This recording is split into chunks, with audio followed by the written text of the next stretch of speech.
welcome to Ahead of the Curve. This is your host, Jonathan Gilner, and thank you so much for joining us today. This podcast is powered by Stick and Ball TV, the baseball and softball streaming platform.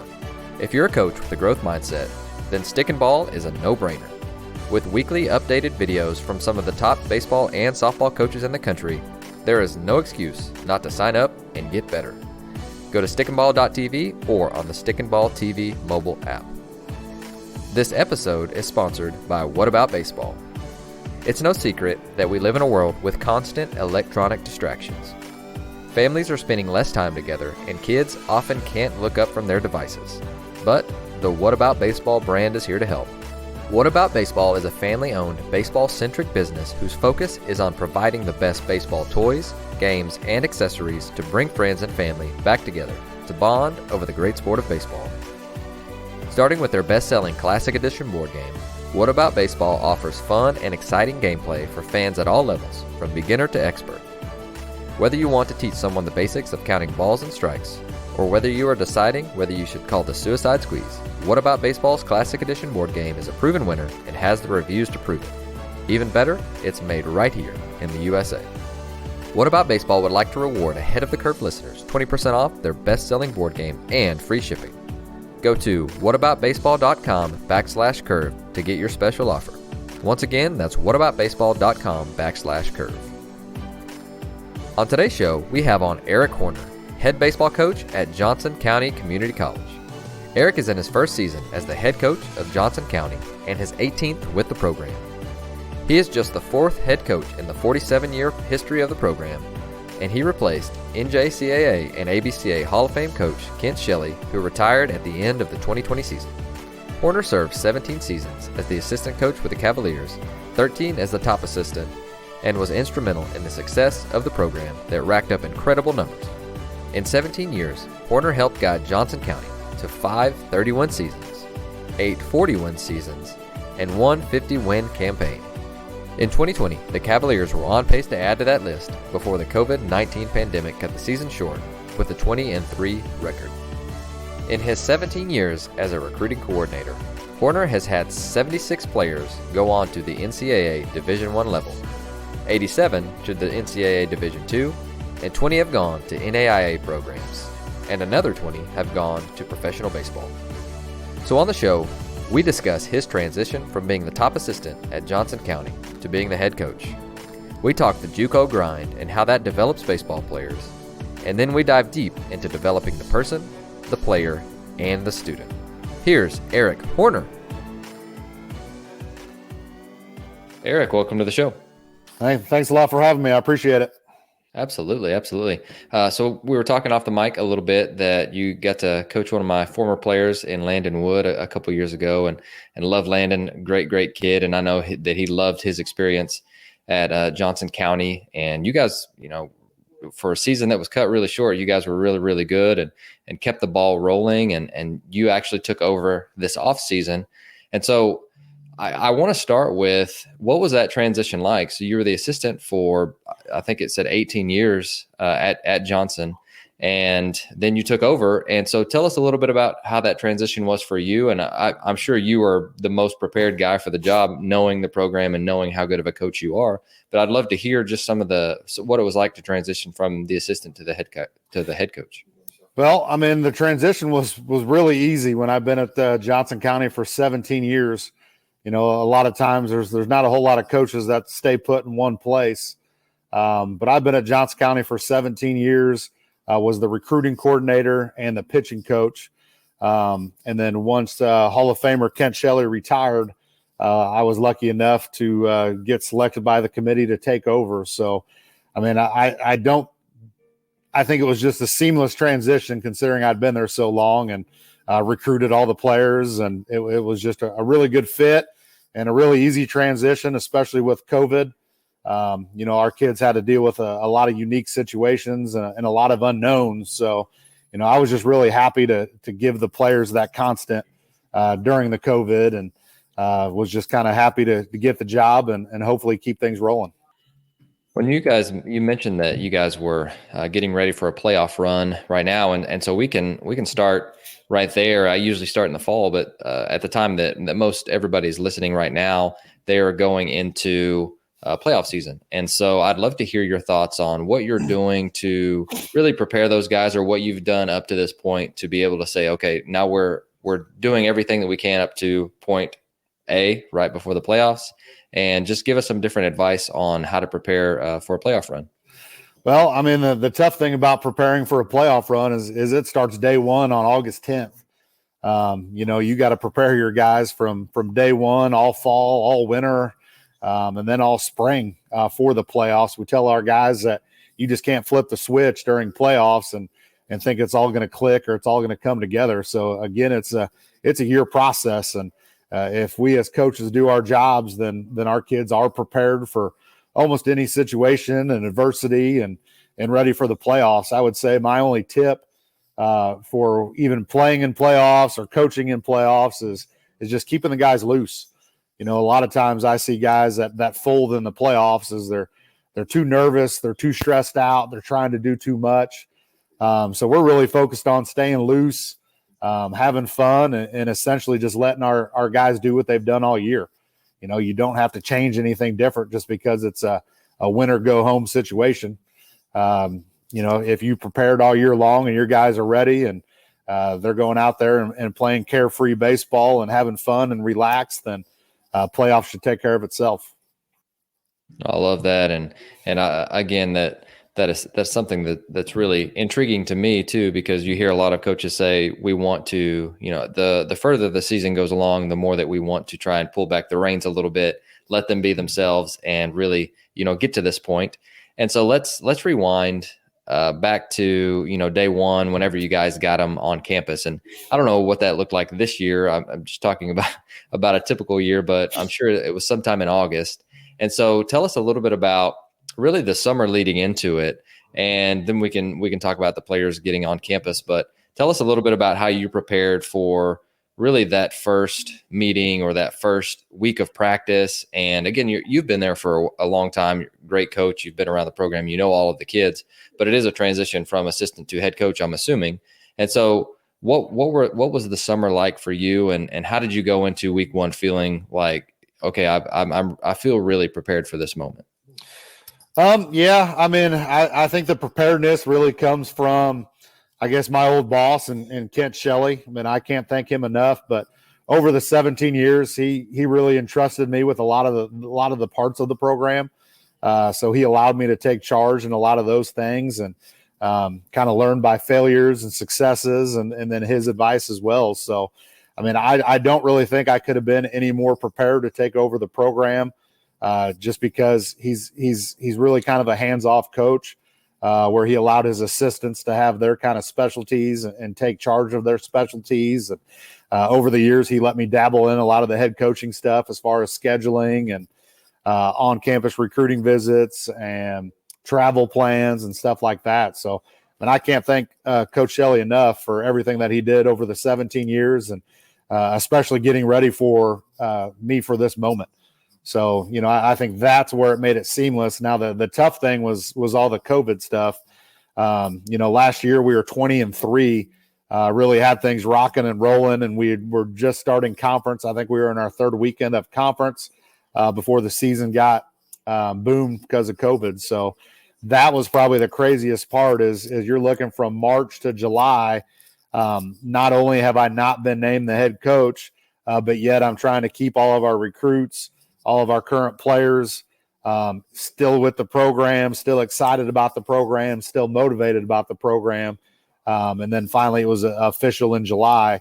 And once it was official, then it was kind of time to get everything organized and ready to go. And, and even then, as organized and planned out as we were, the fall was really unique, as in every day wasn't guaranteed, and that's what we really learned about COVID. So even though we had these plans and these strategies and these team bonding things, we didn't know within 24 hours if we'd be able to do them, if we had to change, if we had to stay flexible.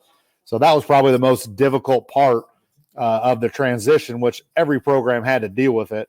But I think we really had to deal with it because, again, we were transitioning, new head coach, things like that. So that was probably the hardest part, is just all the unknowns in the fall of what we could do, what we couldn't do, wearing the mask, having small groups. So we really had to change, really had to stay flexible. And our kids did a great job. Luckily, we had a lot of returners, and I think most of our lineup came back. So that was a huge help because they already knew kind of what our expectations were. They already kind of knew what being a Cavalier was.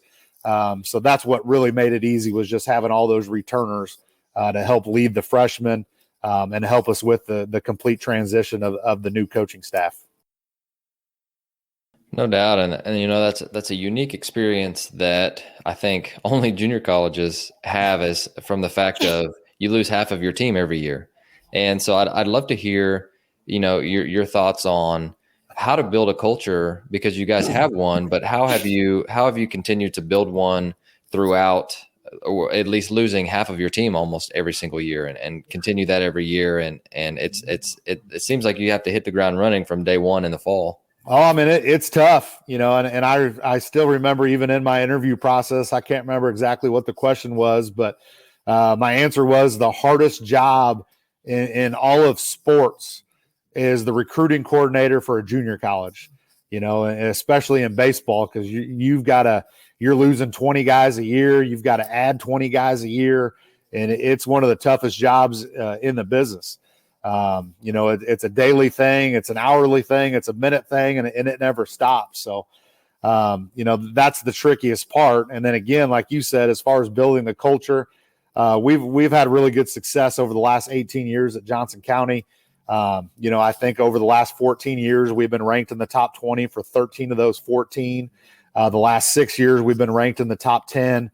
Most importantly to us is our academics, and we've had over a 3.0 for 34 out of the last 35 semesters. We got a 3.29 last year. So our kids not only get after it on the baseball field, but they also get after it in the classroom. And, we're very fortunate to have a great school, to have great academics, great facilities. So we try to bring in the best high character kids we can. And once we do that, it really makes things easy, because you've got those sophomores, you've got the high character freshmen that want to get better, that want to work. They see our success in the past, and it's a whole lot easier to get buy-in when you're winning 40 games a year, ranked in the top 10. We've got usually about 15 guys per season moving on to the Division I level. So when you have all these successes, throughout the program and just about all categories that as coaches you focus on, it's really easy to get buy-in. And with that tradition, with that culture, with that winning attitude, really makes our job, I wouldn't say easy, but much easier for kids to come in day one and their ears are open, their mouths are kind of zipped, and they're just ready to soak it in, get better, and they want to reach their goal to the Division I level. And luckily, most of our starters get that opportunity. So, they buy in a lot quicker and a lot sooner probably at other places, which really helps our job out. I love that. And, they're not in the easiest conference either, which again goes into week one. You guys got to be ready to go. So tell us a little bit about, I don't know. I think most of our listeners are pretty familiar with, JUCO life a little bit. But you've got, and it may have changed this year. I really don't know. But for the most part, an unlimited schedule in the fall that you could practice 7 days a week if you wanted. But take us through, once you got the entire team on campus, what did that fall look like? Again, it's such a different year with COVID, and I'm sure we could put an asterisk by that because there's some things that you will change for next year. But I'd love to hear your thoughts on how do we run a fall efficiently? What are the things that need to be done? When do they need to do them? And just kind of walk us through that, and we can go wherever. I won't really change it up to where COVID's at. I'll talk about a typical fall. Sure. And that's one of the beauties of junior college baseball and why it's good for it's good for player development, because we don't have really all the rules of the 4-year school program. So we get to play 20 games in the fall against outside competition. We don't really have any hourly restrictions. So, we can go out as a team and practice for 2-3 hours, go lift for an hour, and then have some individual stuff after as well. So, I mean, it's a grind, and I hate to say grind because baseball's fun and baseball's a sport. But it's a grind, and you got to be a certain type of kid to get after the JUCO life, just because, again, of all the hours on the baseball field, all the hours in the classroom, and it's a lot different than the 4-year atmosphere where they can only bring in so many kids. They only have so many hours a week.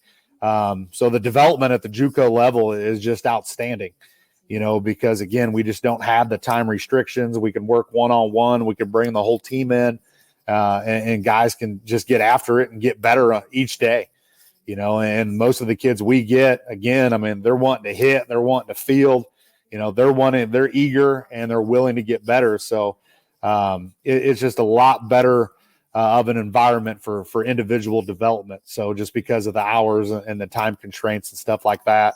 Once the fall is over, we kind of go into a winter session where we really attack the weight room. I would say our number one strength is our strength. So we really get after the weight room quite a bit. November through February, we're in there for 5 days a week, hour and a half. In the fall, we're in there 3 to 4 times a week. So we get after the weight room. We really believe that's kind of the great separator, is if we can be stronger than our opponents, the ball's going to go further, the ball's going to go faster, etc. So we really attack the weight room on a year-round basis, and we attack practices and individual development on a daily basis. So, that's part of the JUCO grind. And if you're wanting to get better, JUCO could be the option for you. I mean, we don't get a whole lot of Division I ready kids. Most kids that go to the junior college level have some kind of a flaw, whether it's speed, strength, velocity, command. And you go to the JUCO level, we have more time to work on those weaknesses and hopefully turn them into strengths within 2 years. No doubt. And I think, your track record speaks for itself, because you guys have done that quite a bit. And so with that being said, what does a Cavalier look like? And so what I mean is, I'm sure you guys have a mold of, hey, these are our standards, these are our expectations. So I'd love to hear more about that. Well, I mean, I guess a Cavalier mold is, we kind of have 3 pillars in our program that we really believe in, and we focus on the development. So the 3 pillars of our program is, we're trying to develop the person, we're trying to develop the player, and then we're trying to develop the student. So we talk about those 3 pillars every single day. It's core to our beliefs, core to our values, and it's core to what we want our kids to buy into and believe and get better at. So not only do we focus on baseball, which obviously all the kids want to play baseball, they want to be better players. So that makes our hardest task is making better people, making sure they're doing the right things when nobody's looking, making sure they're high character kids, making sure they're polite. We're just trying to develop better people, and then the third one is the student. Now, not everybody likes going to class, but obviously it's important for college. So we're trying to develop the student, give them study tips, sending them to our resource centers to get extra help, and pretty much going above and beyond with the books as well. So when we look at kids, we look at kids that maybe already have those characters, so it makes things easier for us. But we preach that every day. So I would say really we're just looking for high character, hardworking players, and if we can get those high character, hardworking players into our system, it makes our job a whole lot easier.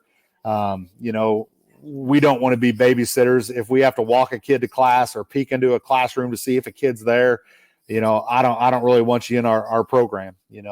We want kids that understand that they're student athletes. And also for them too, because baseball scholarships are so low at the Division I level, they're only getting 11.7 scholarships for 35 people.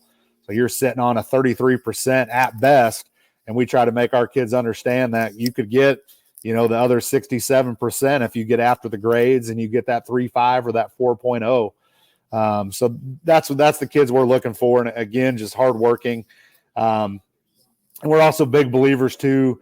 I don't really know what the saying is, but you are kind of who you hang around with, or you are, you're exactly alike, or you're as guilty as the 5 people you hang around most, whatever all those sayings are, as far as pick your friends wisely.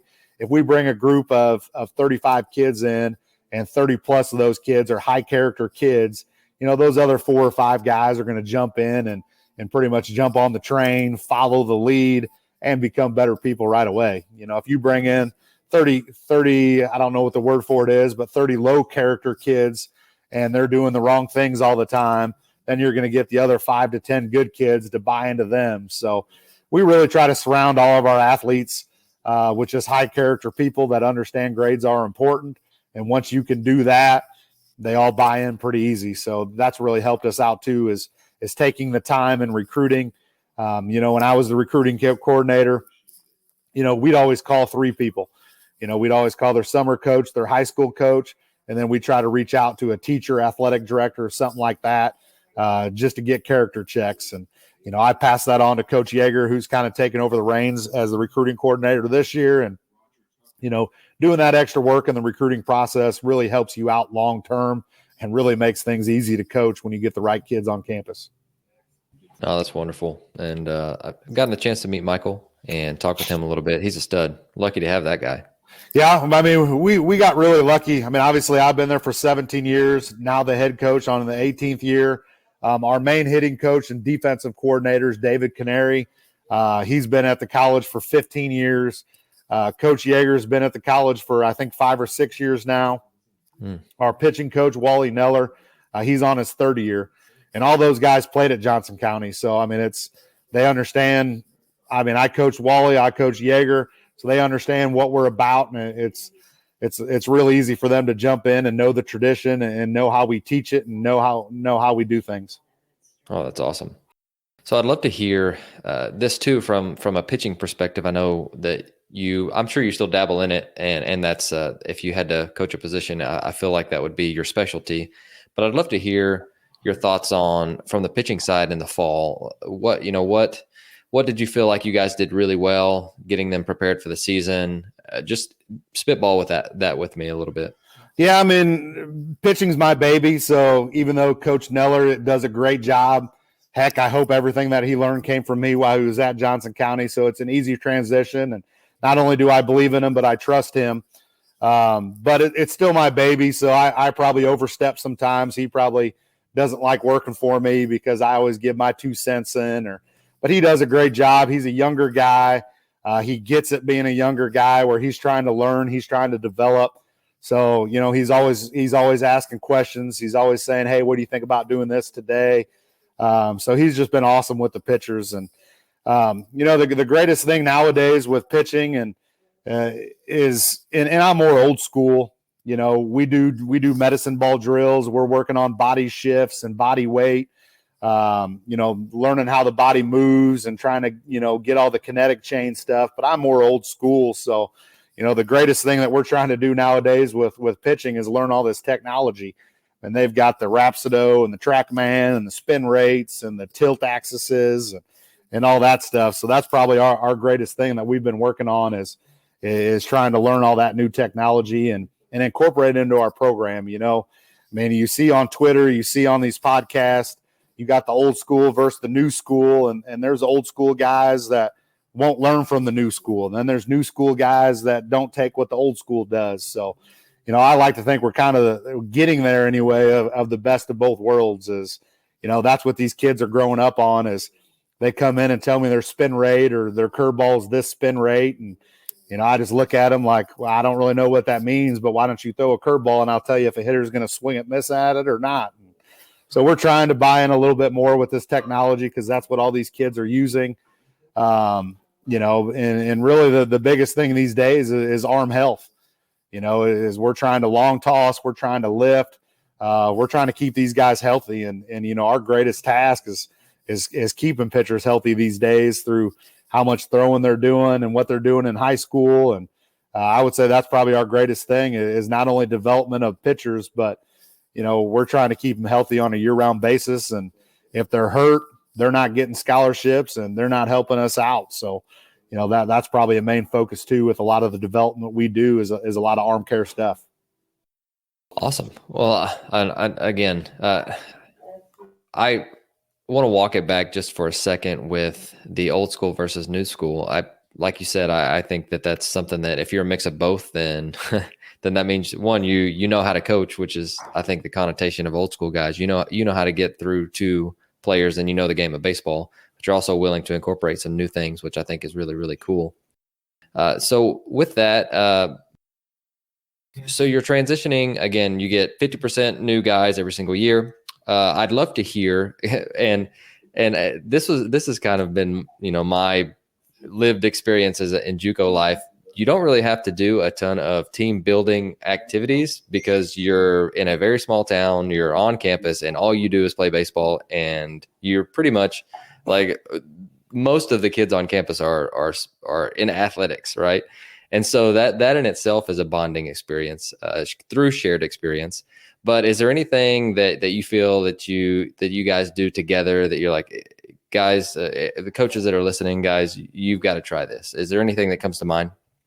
I mean, we're a little bit different. I don't know if you've actually seen our place.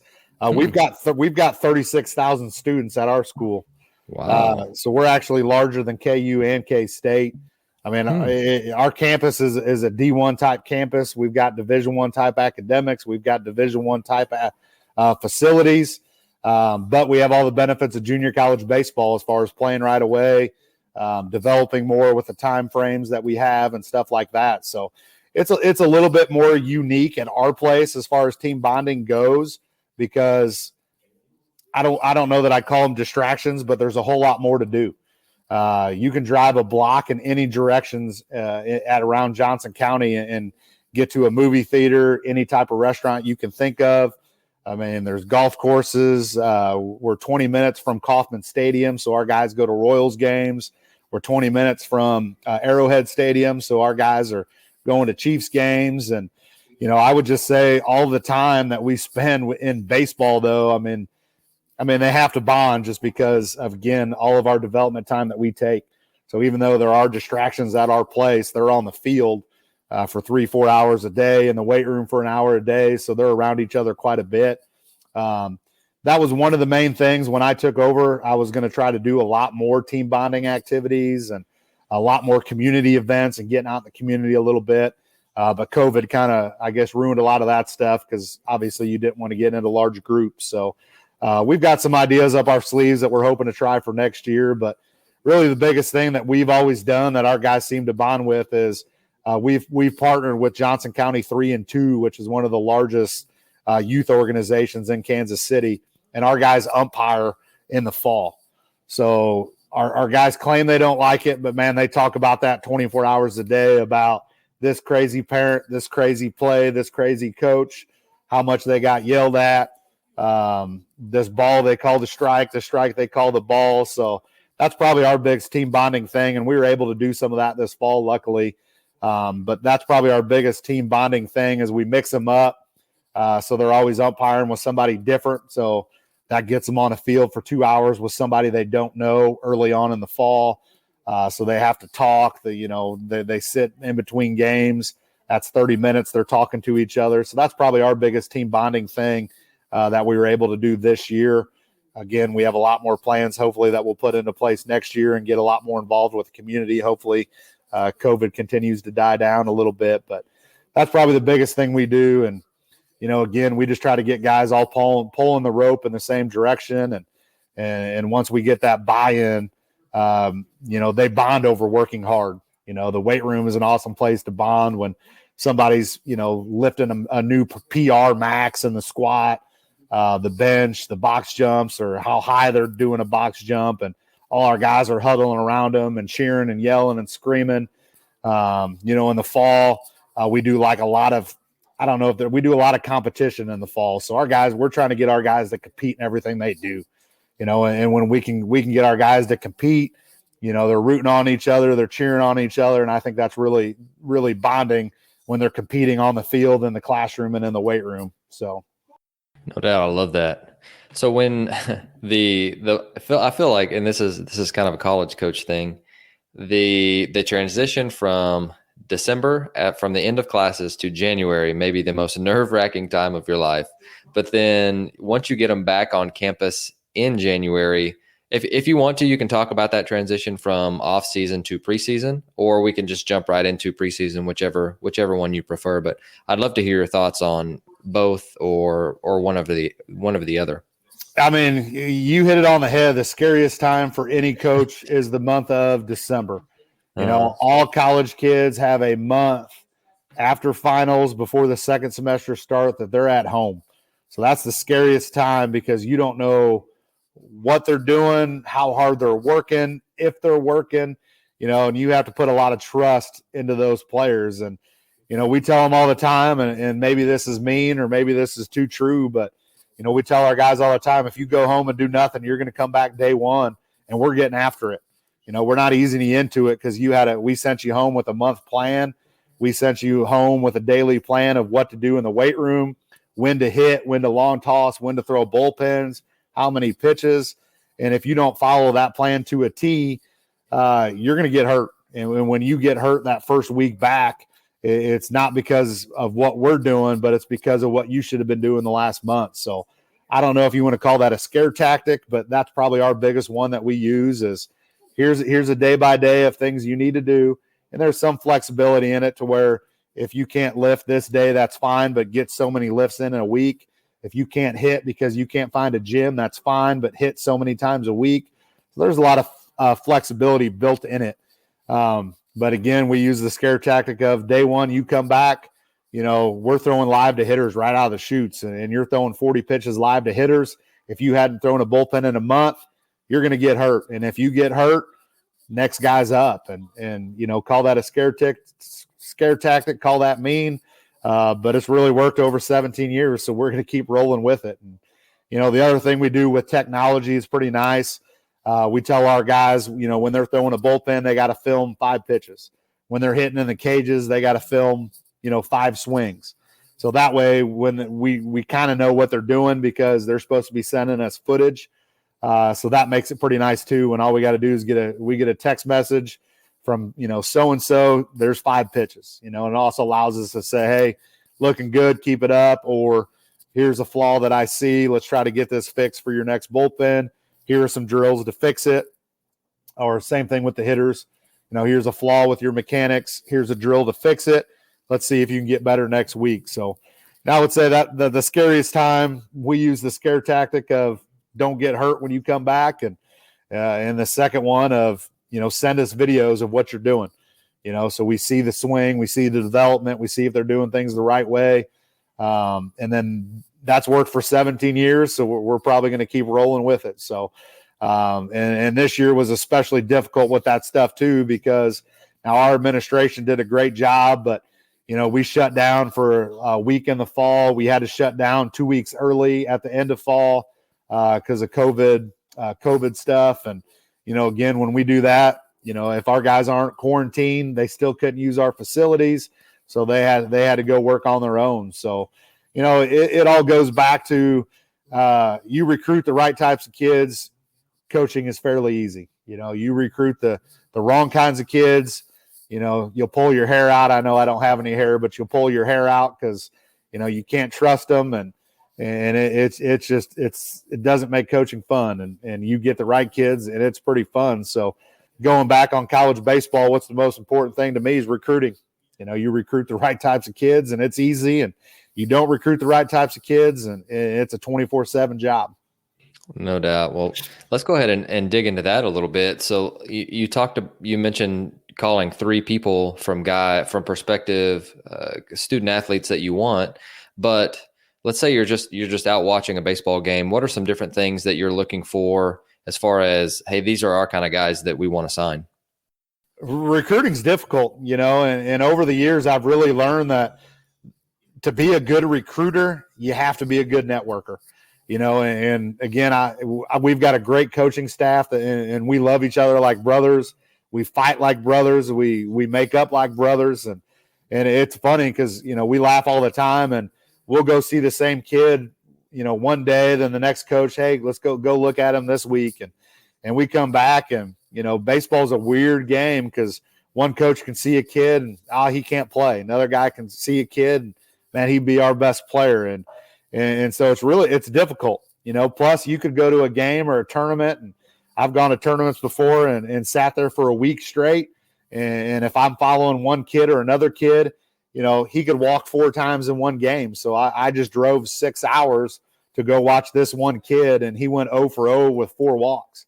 And, of course, you're banging your head against the wall, or or it gets rained out, or, there's a lot of variables in baseball. And so to me, to be a good recruiter, and what we look for is you got to have a good network, and luckily over the last 17 years, I feel like we've done things the right way at Johnson County. So I feel like we've got a good network of people. And, a lot of guys that we sign, it's just, maybe one of our buddies or one of our networks giving us a call and saying, "Hey, coach, I got a guy for you." And, and us watching a little video, maybe trying to go watch them play. But good recruiters, to be a good recruiter, you better have a good network, because, again, your eyes, and you don't have that crystal ball, but, I may go see a kid take 10 swings or 5 at bats, and, I really rely on his coach that's seen him for 1 year, 2 year, 3 years, and thousands of swings, and, what his character is, how hard he works, and stuff like that. And,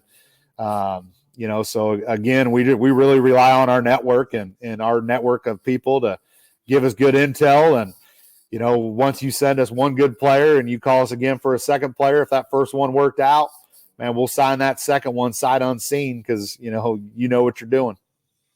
No, really good.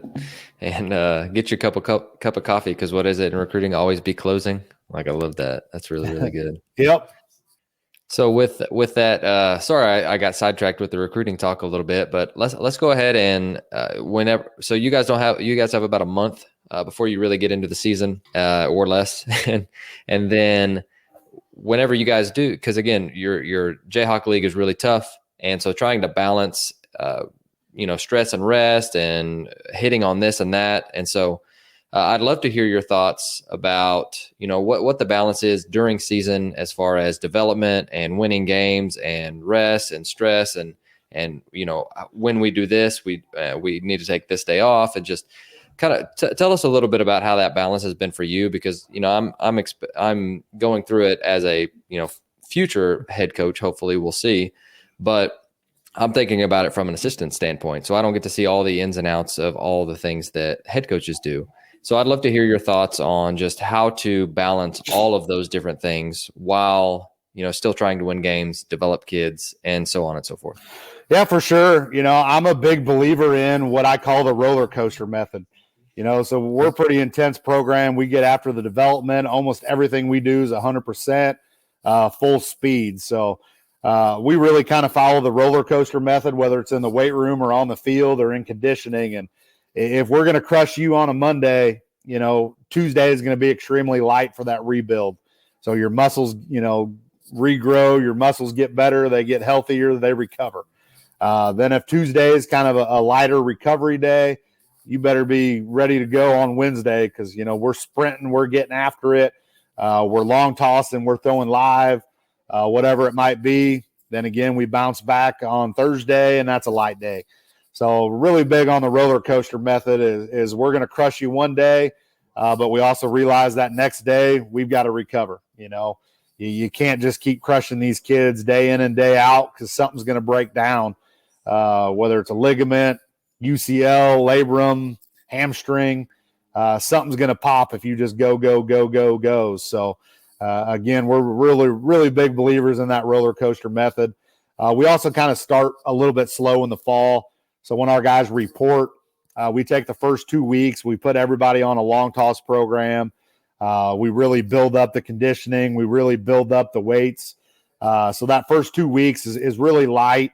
And then each day is just a little bit more. It's a lot of chalk talk. It's a lot of fundamentals. It's a lot of basic mechanics. It's a lot of base running techniques. So a lot of our coaching gets done within the first 2 weeks. So it's a lot of the coaching, and it's a lot of the buildup, and then after those 2 weeks are over, we have 2 months where we get after it for fall ball. So we're down there with the team. We're playing games. We're long tossing. We're doing team practices, and it's full go. And then after that fall season's over, around November 1st, then we break it out to really strength building. So now we're doing individual stuff, and we're hitting the weight room 5 days a week. Then once that's over, they go home for Christmas break, and we give them a Christmas program again, which outlines each day what they're trying to accomplish: hitting, throwing, conditioning, weightlifting.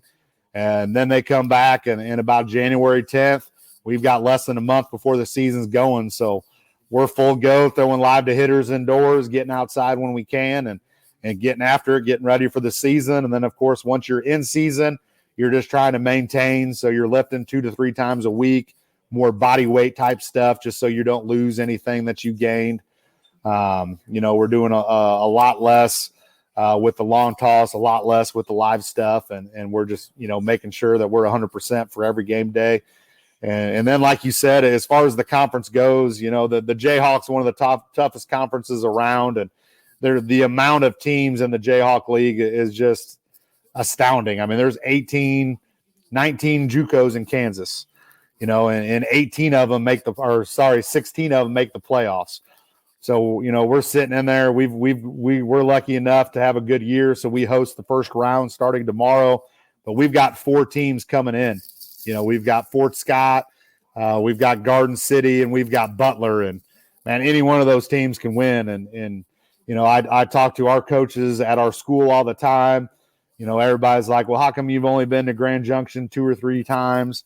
It's a tough road. You've got to be the best team out of Kansas to go to the World Series, and there's 18 teams. And of those 18 teams, 9 of them have probably been ranked at some point in time, and 9 of them can win it. So you're getting into a double elimination bracket, and you got to go through all 18 teams, and all 18 teams are tough, and 9 of them could hang at the World Series. So it's a tough road, and, that means it's a tough fall and it's a tough winter. And, again, you got to prepare for tomorrow, August 10th.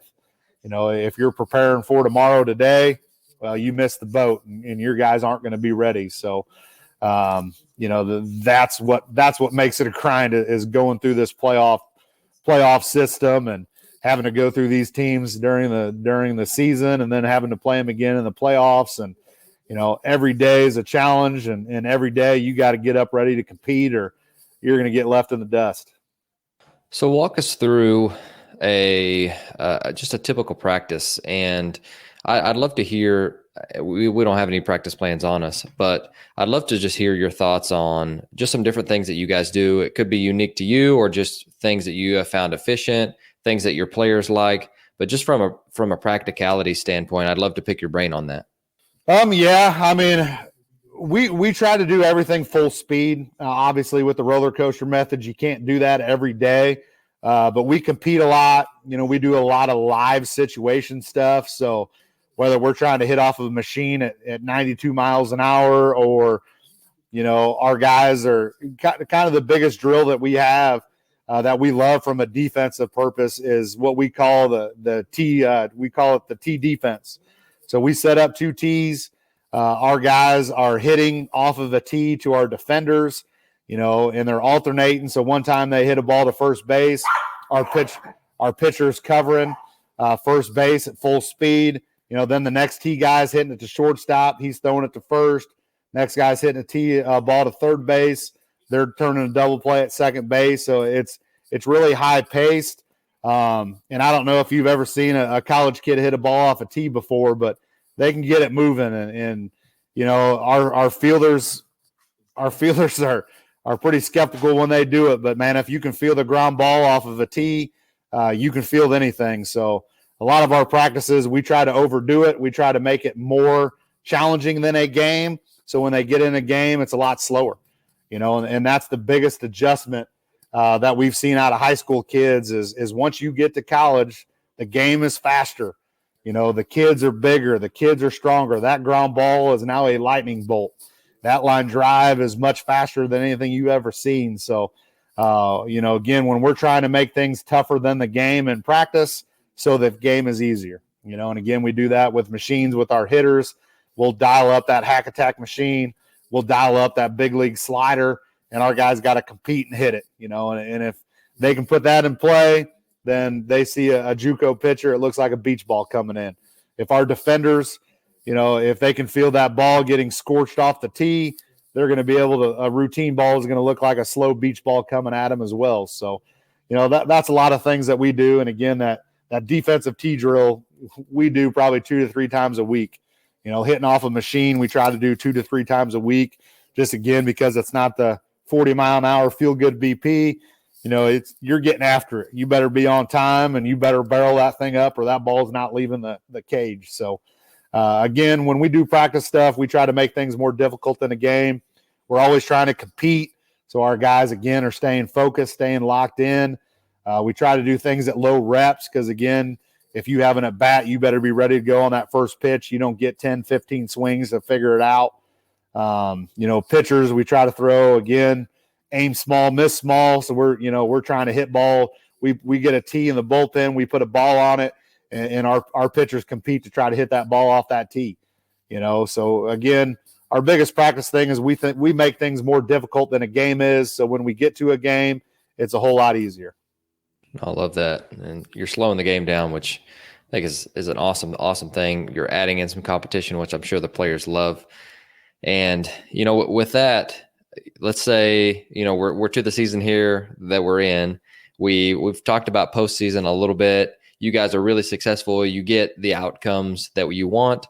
And then the season ends. And then after that, then it's that transition from you got, again, half of your team leaving, and then you got half of your team coming back. I've always been curious on how other coaches do, after season wrap-ups. And I don't know what it would be like for you, especially with the guys that are going and moving on to, four-year universities.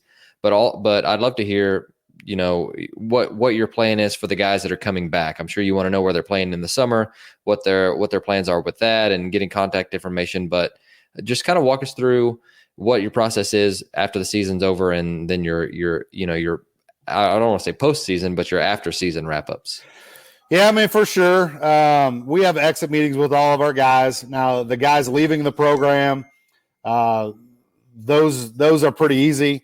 Because most of them have signed. It's more of a thank you, good luck kind of thing. Let us know if you need anything. And hopefully we created that bond where they still stay in touch. So the guys that aren't coming back are really easy. The guys that are coming back, there's some good exit meetings. There's some bad exit meetings. But, we're as honest and as truthful as we can possibly be. I can probably be called a lot of things over my 17 years of coaching, but a liar's not one of them. So we're up front with each one of our kids on what their role is going to be coming back, where they stand, where they sit, what we thought they could do better, what we liked, those kind of things. So, and then like you said, we're making sure they have a plan. We're pretty flexible on what their plan is, but they've got to have a plan.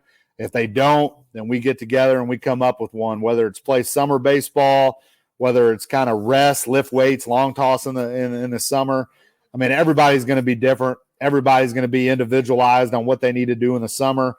I mean, our guys who are starting every day, they probably need a break, so we'll tell them to take off all of June, obviously continue to lift, but don't pick up a baseball in June. And then July, start hitting, continue lifting, start throwing, get ready for August.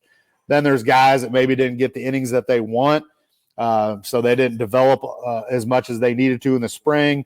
We tell those guys, you got to go play. We don't care where you play. If you've got a hometown league, let us know. If you want the coolest experience, let us know. And then, we get emails on a daily basis from summer programs, and, we'll send them up north. We've got 2 kids going to play in Orange County because they wanted the coolest experience possible, which I don't know how much cooler you can get than going to Orange County, California and playing baseball in the summer. So, they're pretty excited. We sent guys to San Diego before, to Canada. So it's really individualized, but, we just sit them down and make sure they've got a plan, and more importantly, make sure their plan is going to help them in the future. And again, whether that's rest, whether that's getting at bats, whether that's getting innings, whether that's, okay, you got to go home and work and make money or take summer school. We're really flexible. And again, each kid's different. Each plan is individualized, and, it's talk from the coaching staff to the player, to the parents if needed. And we want what's best for our kids, and we give them the input necessary. And again, most kids trust us, so most kids kind of follow what we want, but we also design it what they need, whether it's working, school, going home, or getting at bats. Oh, that's awesome. Well, I've got some quick hitters here just for us to get to know you a little bit better and what you're learning, what you're doing. So the first one is, what is something that you've learned lately that you're really excited about? Well, I think we kind of hit on this a little bit, but it's the technology stuff. I mean, I'm old school. I see all the new age people debunking the towel drill for pitchers. Man, that's my favorite drill. And we've done the towel drill for 17 years, and we've had good pitching staffs, and it gets pitchers to where I want them to be. So, we do the towel drill all the time. And, I know a lot of people hate that thing and debunk it and say it's terrible, but our greatest challenge is learning all this new technology. And, again, I don't buy into it all, but you have to. If you don't get better, you don't improve, you don't learn this technology, you're going to get left behind. So, I don't know how much we're going to incorporate it into our program, or how many Rhapsody or TrackMan machines we're going to buy in the future.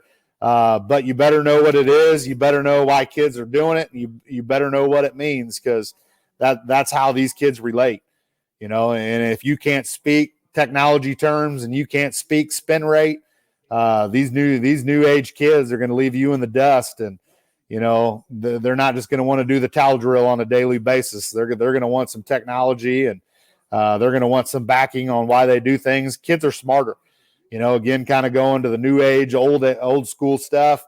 I don't really think kids have changed today. I think coaching has changed on how you have to treat these kids, and kids are smarter, and unfortunately, whether right or wrong, kids want to know the why, and if you can give them the why, again, they continue to buy in, they continue to do what you ask, and they continue to move forward. Where when I first started 18 years ago, it was, my way or the highway. And if you didn't want to do the towel drill, or you didn't want to do this drill, or you didn't like the way I taught, then, go find somewhere else to play. But, nowadays, man, you gotta know the kids. You got to know their beliefs, their technology knowledge, their mechanical knowledge. And, you've got to know the personalities, and each kid's different. Some kids you can yell at to motivate them. Some kids you have to explain everything to motivate them.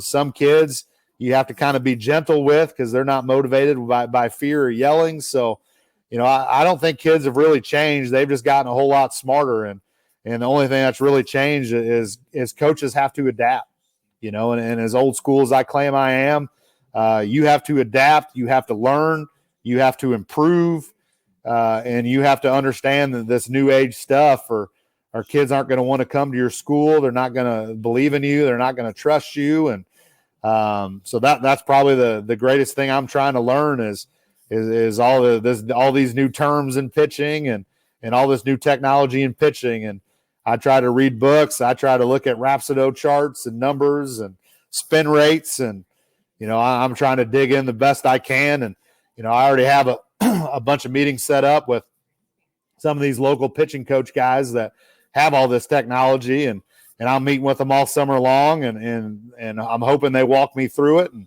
I'm hoping I can pick up a thing or two from each one of them and bring it back to our program and make us better. I love that. That's awesome. Well, I guess that leads right into my next question, which is, what's something that you've changed your mind about, either lately or in the past? Oh, I mean, again, I hate to hit the repeat button, but I've really changed my mind with technology. Again, I used to be like, throw me a curveball and I'll tell you if it's a good curveball or not. I don't need Rhapsody to tell me how much movement you have. I can tell you right now whether it's good or not. So, but again, I mean, these kids speak technology. So, you've got to adapt or die, I think's the saying. So, again, what am I trying to change? I'm trying to get some new age in us and some new age in our coaching staff, so we can communicate with these kids better and obviously develop them better. So whatever new age stuff we can pick up is what we're going to pick up and bring back to our program and make kids better and continue to develop kids in the best way we can. Speaking of your kids, what is their favorite drill, or just a drill that we can steal from you and use tomorrow that you? Oh, I mean, again, that T drill for defense, our kids love that. I mean, those hitters come in there and, man, they try to blast the hardest ball they possibly can. And, man, when they hit one off somebody's kneecap or somebody's foot because they hit it so hard, man, they're all laughing. They're all enjoying it. Probably the defender who wore it off the foot. isn't laughing too much. But, I mean, they get after that thing. And, you know, we tell people all the time there's no such thing as a bad fungo. So sometimes they'll hit choppers. Sometimes they'll kind of miss the barrel a little bit, so it'll be weakly. But sometimes they'll hit the barrel, and, man, these kids just love it. You know, I mean, you think about hitting off a tee. No kid likes just really hitting off a tee. What fun is that? But when you're able to scorch it right at a defender, and those kids kind of have fun with it. And again, if you can field that ball as a defender in our program, you can field any ball. So it makes us better. Our hitters like it again because they get chuckles out of trying to go after somebody's kneecap or foot. And our defenders sure as heck learn quickly how to field it, because once you take one off the foot, you're not going to want to take another one. So, man, I would say that's one of the biggest drills that we do. And we do it all the time, and it's intense. It's high speed, and it's high reps. And again, it's fast paced. So that game's slower. So I would recommend that drill to everybody, because, man, our defense gets better. The first week we do it, it's the worst thing you'll ever see. Nobody really fields any balls, but, man, as the fall goes on, they figure out really quickly how to use their glove and not their foot. So it makes us better. The kids like it. And again, it kind of makes the mundane of hitting off a tee kind of fun when those guys are seeking kneecaps in people's shoes. That's hilarious. Well, I've got one more before you go, and it's just the resource question. Is there any books or resources that have shaped you as a coach, changed your coaching career, that you would recommend for the coaches listening? Yeah, for sure. You know, our old head coach, Kent Shelley, coached baseball for 32 years. He's on the board of directors. He was the president of the ABCA committee. So really that ABCA organization is really big for all of our coaches. You know, we go to all the conventions on a yearly basis.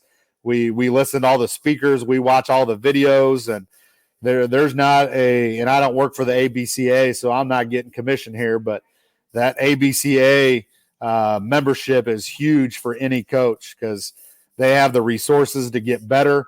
Again, you go to they'll have a convention every year, usually in January, where there's 10,000 coaches there. There's some of the best coaches in the world coming and speaking about mechanics, about practice plans, about, you know, leadership, about ethics, you name it, they talk about it. And it's one of the greatest days of any coach's development, just because of all the resources they have. I would say that ABCA is one of the best organizations in the world for any coach. And well, Eric, I want to be the first to tell you thank you so much for just really opening up everything that you guys are doing and sharing so much of what you guys are doing at JCC. And so I'd love to hear, or I'd love to just mute myself, give you the opportunity to talk to any coaches that are listening. Is there anything else that you'd like to tell the guys listening or gals listening before you go? No, I mean, I would just encourage any coach out there to never think you know it all. You know, when I was 21, 22 years old, I thought I was ready for a head coaching job. I thought I knew it all. And, you know, the kids really suffered, you know, when you're kind of short-minded and not willing to get better. And as long as you're open-minded and you'll listen to other people's opinions, whether you agree with it or not, and you're willing to learn, your kids get better, you know. And again, anybody can reach out to me. I'll be more than happy to kind of tell you other drills or mechanics or things that we work on or do. And, you know, that's one of the greatest ways to get better as a coach. And once you're better as a coach, you pass it on to the players, which in turn is kind of our ultimate goal, is we want to make the best players possible, the best people possible. And whether it's my way or something I stole from somebody else, you know, just always stay open-minded.